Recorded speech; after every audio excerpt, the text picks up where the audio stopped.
Our story begins 1,000 years ago, in the heart of the Dark Ages, a time of profound fear and superstition. For the Muggles, magic was a heresy to be extinguished with fire and iron. For the wizarding kind, it was a time of hiding, of practicing. Their ancient arts in secret groves and secluded cellars, their very existence a whispered rumor.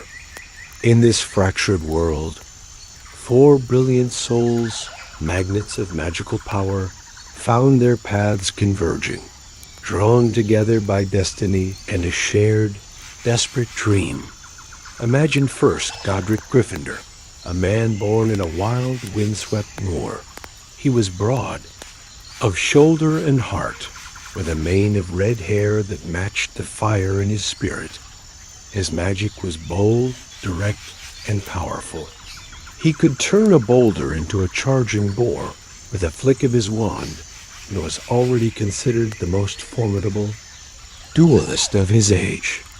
But his true strength lay not in his power, but in his unwavering belief that courage and nobility of spirit were the true measures of a wizard. Regardless of their birth, not far away, in a wide, fertile valley in Wales, lived Helga Hufflepuff. Her magic was not of the sword, but of the soil and the hearth. She was a woman with a warm, welcoming smile and hands that could coax life from the most stubborn earth. Her expertise in charms related to food and healing was legendary. It was said she could bake a loaf of bread that would not only satisfy hunger, but also soothe a troubled heart, and that her loyalty to her friends was as deep and constant as the ancient river's dot. Then there was Rowena Ravenclaw, a witch of breathtaking intellect, whose mind moved in patterns as intricate and beautiful as frost on a window pane.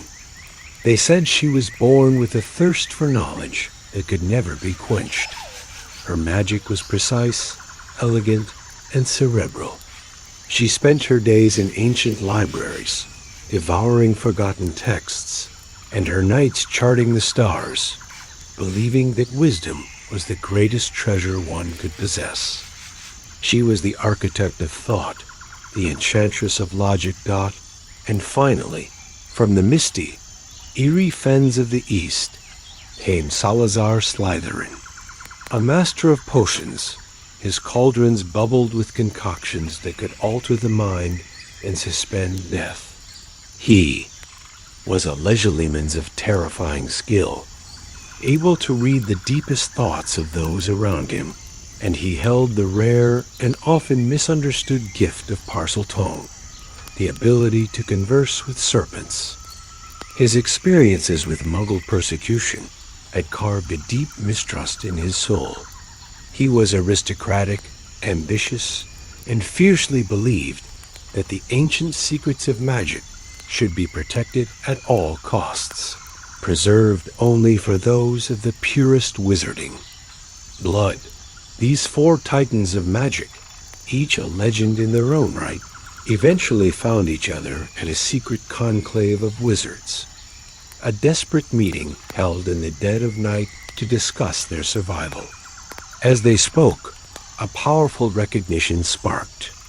Between them, Godric saw in Salazar a strength and ambition that mirrored his own, even if its direction was different.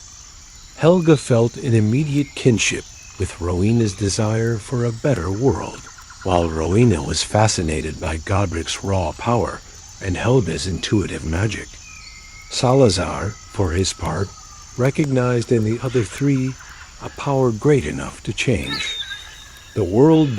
It was in the flickering light of an enchanted fire that the dream of Hogwarts was truly born. Gryffindor spoke first, his voice booming with passion. "We cannot live our lives in shadows," he declared. "We must build a fortress, a sanctuary where our children can learn without fear." Helga Hufflepuff added, her tone gentle but firm, that it should be more than a fortress, but a home a place of warmth and community for all. Rowena Ravenclaw insisted that it must be the greatest school of magic the world had ever known, a bastion of learning and wisdom for generations to come. Salazar Slytherin agreed, adding with a sharp, calculating glint in his eye that it must be a fortress so secure, so secret, that no unworthy soul could ever defile its halls. Their individual ambitions, for that one perfect moment, merged into a single glorious vision. The quest for Hogwarts had begun. Their search for the perfect location was an epic journey in itself, a pilgrimage across the rugged, untamed beauty of the British Isles. They sought a place with powerful, natural magical properties, a place far from the prying eyes of Muggles, a place that felt like it was waiting for them. For months they traveled, until they reached the Scottish Highlands. There, nestled between mist-covered mountains, they found a vast, dark loch, its water ancient and deep. Overlooking it all was a great cliff of black rock, a silent, powerful sentinel. The very air vibrated with raw, untamed magic. They looked at one another, and no words were needed. This was the place. The construction of Hogwarts Castle was perhaps the greatest single act of collaborative magic ever performed. It was not built, but woven into existence. Godric Gryffindor, a master of rock and earth, laid the foundations. He stood on the cliff edge, his wand held high, and with powerful, chanted incantations, he commanded the very stone to rise. Great pillars of rock tore themselves from the ground, twisting and shaping themselves into towers and turrets under his command. He carved out the dungeons with single explosive spells and raised the great walls that would encircle their kingdom. While Godric shaped the bone, Rowena Ravenclaw provided the mind. She followed in his wake, trailing threads of shimmering, silvery light from her wand. She wove complex enchantments into the very fabric of the castle. She touched a bare stretch of wall, and it became a grand staircase imbued with a life of its own, forever destined to shift and change its path. She gazed upon the ceiling of the great hall, and, with a spell of breathtaking complexity, transformed it into a perfect, living mirror of the sky outside, a window to the heavens. It was her magic that made the suits of armor stand guard, and the portraits whisper secrets to passers-by.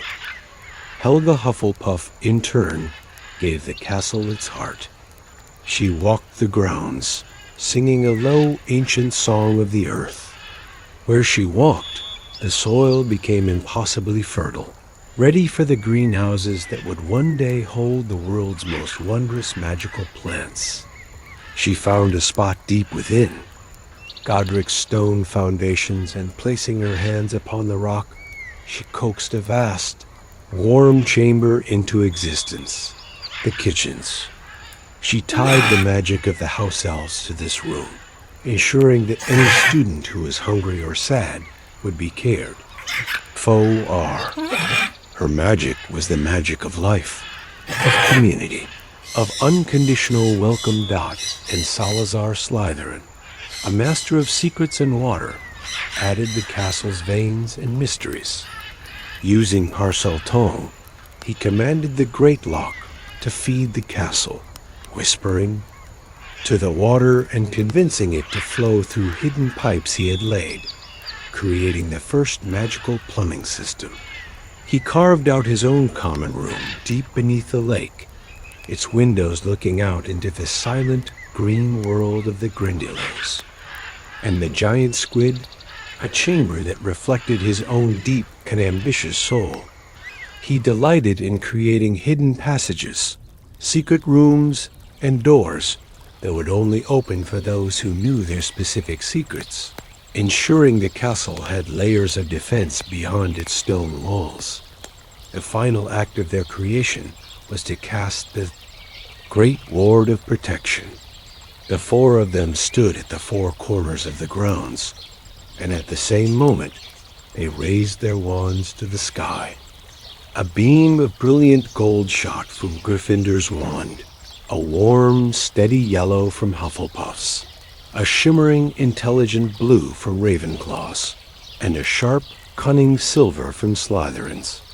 The four beams of light met high above the central tower, exploding into a dome of shimmering, impenetrable energy that settled over the entire valley, rendering the castle completely invisible and unplottable to the Muggle world. Hogwarts was complete. It was a masterpiece, a symphony of four different magics creating a perfect whole. Their dream was real. The first years of Hogwarts were a golden age. The four founders taught side by side, their different styles complementing one another perfectly. Students flocked to the castle, their eyes wide with wonder. The great hall filled with the sound of their chatter, the moving staircases with their laughter. It was in these early years that they faced their first great challenge: how to continue sorting students long after they were gone. It was Godric who provided the solution. During a feast, he took off his own hat, a worn, patched thing, and held it aloft. "I propose," he announced to his friends, "that we each imbue this hat with our own minds, that it may choose for us when we are but dust and memory." The others agreed. One by one, they placed their wands upon the hat, pouring their consciousness, their values, their preferences into the simple object. The sorting hat was born, a sentient artifact that would forever carry the living will of the four founders. But as the years passed, the world outside the castle's magical barriers continued to churn. Persecution of wizards flared anew, and with it came a change in the students arriving at their gates. More and more were Muggle-born, children of non-magical parents, their magical abilities a startling surprise. And while most of the founders saw this as a wonderful thing, a sign of magic's enduring power, Salazar Slytherin saw it as a terrible threat. The arguments began in the privacy of their shared study. "They are a liability, Rowena," Salazar would hiss, his voice low and intense. "They do not understand our ways. Their loyalties are divided. How can we trust them with our secrets when their own families would see us burn?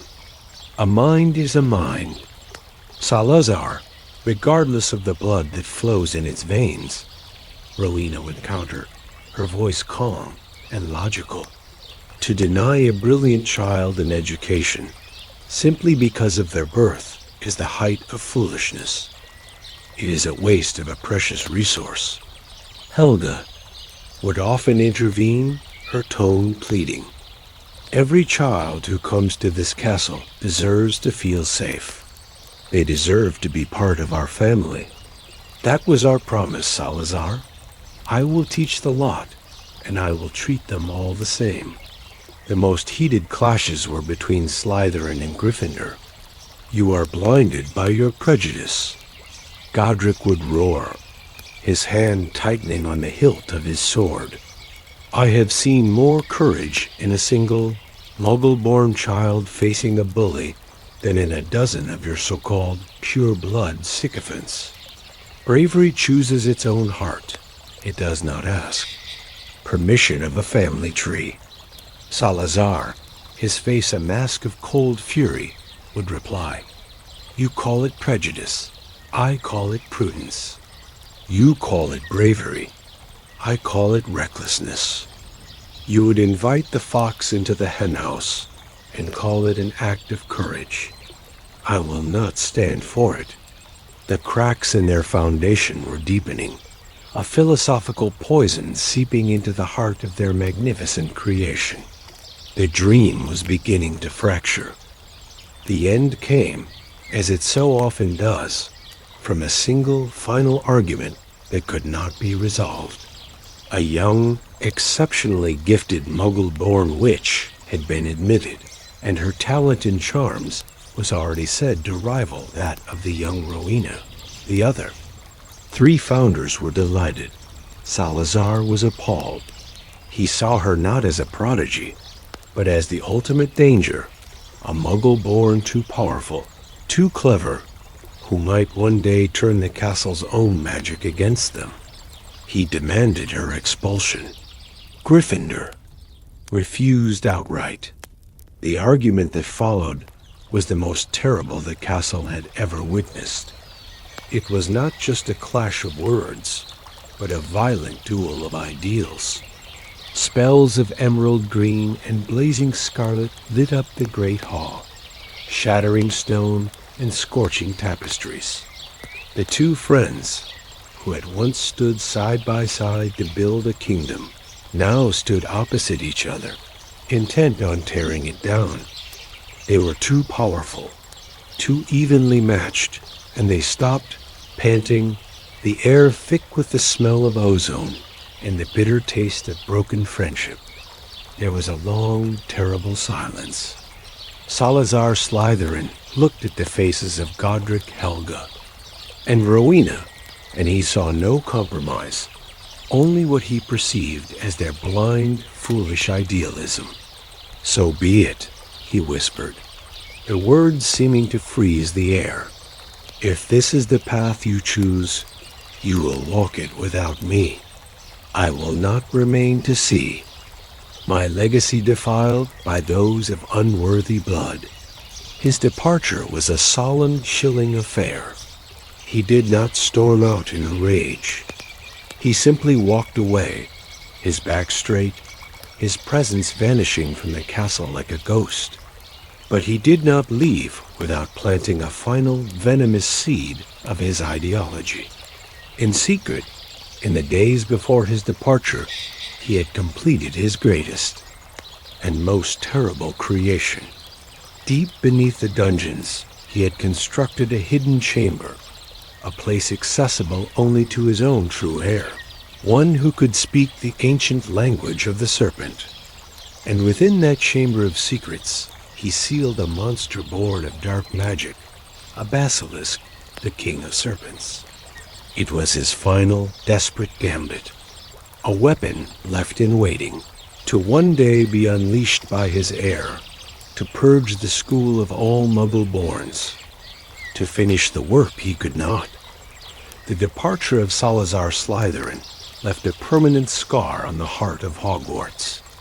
The perfect quartet was broken, a chair at their table forever empty. Godric, Helga, and Rowena were left to carry on their dream. But the joy of their creation was now forever tinged with the sorrow of a lost friend and a dark, hidden secret. The golden age was over, and a shadow had fallen over their magnificent kingdom of magic, a silent reminder that the greatest conflicts are often born not from hate, but from a love that has been twisted into fear.